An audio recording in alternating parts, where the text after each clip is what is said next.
'cause I know I can't let go. I don't need to be alone. Can you hear it in my tone? But I know.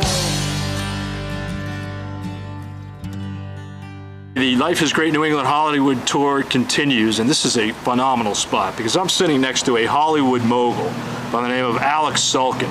I'm going to call you a genius because you have been a mastermind behind Family Guy, behind the movie Ted, behind the movie A Million Ways to Die in the West.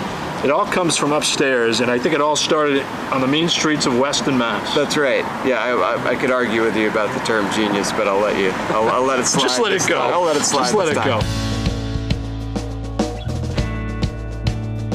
Pretty early on, you know, back in the school days, I was always kind of like the class clown type kid, and I think more than that, I realized that. You know, my options doing other stuff just seemed like terrifying and boring, and like I couldn't picture what else I was gonna do if it wasn't like maybe, I think at that point I was hoping that I was gonna be an actor of some kind.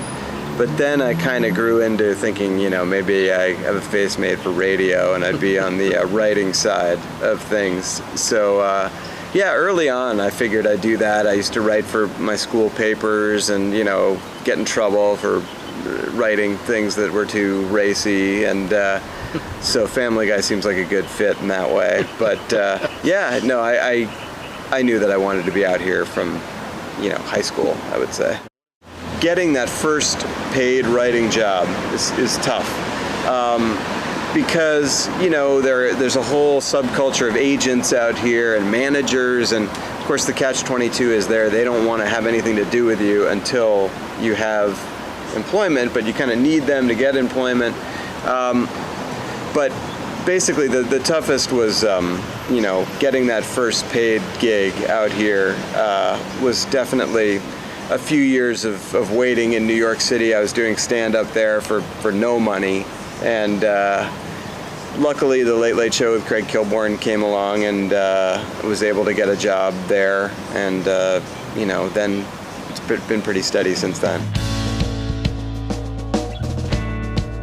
In Family Guy's history, as fans of the show know, it was briefly canceled and then brought back because the DVD sales were so robust. But in that period when Family Guy was canceled, which was, you know, 2002, 2003, we worked together on a Fox show called The Pits. Very short-lived, aired only a few episodes, but we were both on that staff.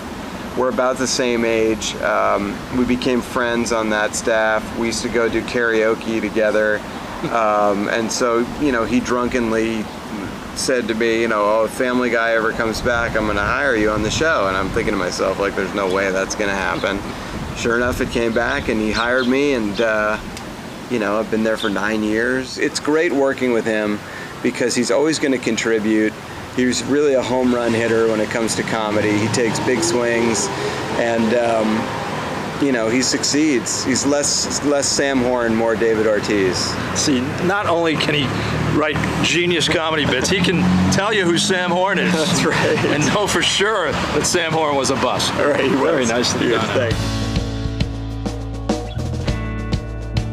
Ted was laugh out loud hysterical. Oh, thanks. Anyone that didn't laugh in that movie, something's wrong with them. I agree. And Ted 2 is coming, is that correct? Ted 2 is coming. We're just finishing the script now, and we'll be back in Boston this summer, filming it end of July, August.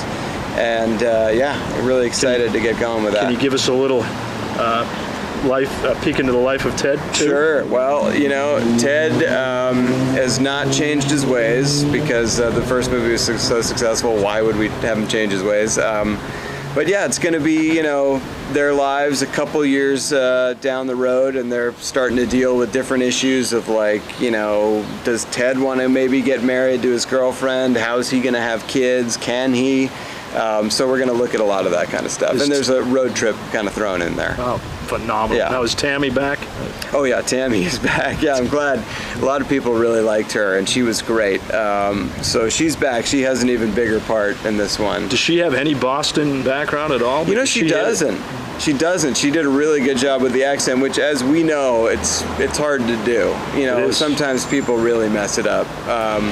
So no, she did a great job, and that's why she's back, and her part's even bigger. And she and Ted have a very fun, almost sort of Raging Bull style relationship that we get into there at the beginning.